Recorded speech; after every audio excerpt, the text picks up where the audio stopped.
Tom Wicker of the New York Times said, lack of expertise is one of the things most seriously wrong in journalism. And what he was referring to was the fact that unless journalists know their subject area, they're very vulnerable to their sources, the people on whom they depend for information.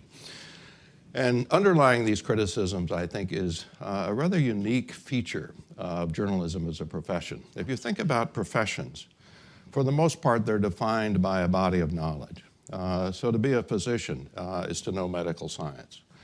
To be a lawyer is to know a body of law. To be an economist means that you know macroeconomic theory, microeconomic theory. There is no equivalent for the journalist. There is no body of knowledge that underlies the practice of journalism. It's primarily about the ability, and it's a substantial skill, I'm not saying that.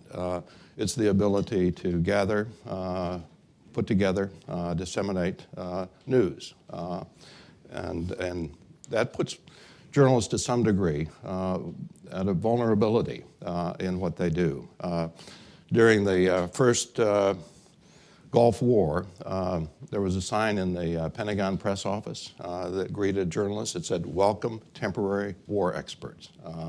And that pretty much sums up how journalists kind of interface with their sources. In almost every case, the source knows more about the subject matter than they do. So it's a long-standing problem, but I think it has a new urgency. For one thing, sources are increasingly less trustworthy. Our politics is full of spin, it's full of PR. Ben Bradley, to whom I owe my chair at Harvard, said that politicians have become a bunch of liars.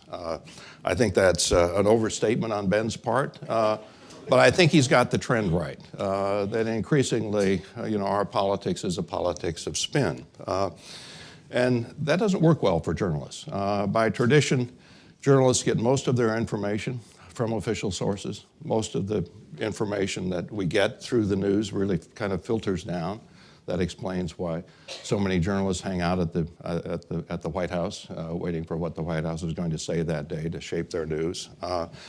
And by tradition, they fulfill their responsibility to us as a public by reporting accurately what their sources are saying. Not reporting the accuracy of what the reporters are saying, but by reporting accurately what the reporters are saying. And when politics becomes full of spin, then we have what the journalist James Fellows calls false equivalencies, where truths, half-truths, outright lies kind of sit in the same place in the mix of news. And you can see that, and you've seen that quite frequently over the last decade. When the allegation broke during the 2009-2010 healthcare reform debate that the legislation contained death panels, that went around the news pretty rapidly. And it was not until several days into that coverage that basically journalists kind of figured out that there were no death panels in that legislation.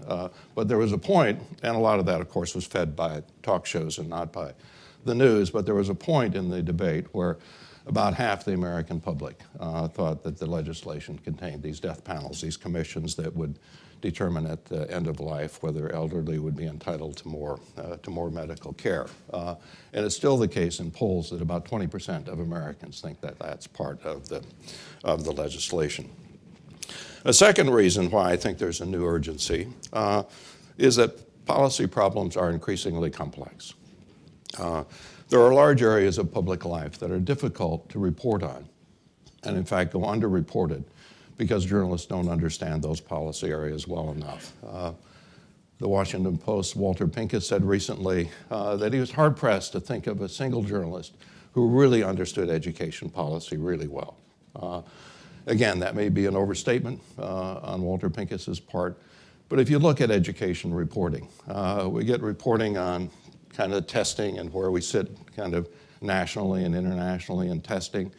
We get reporting on the rising costs of higher education. But then there are large areas of education, as important as that issue is to American life, that simply go underreported.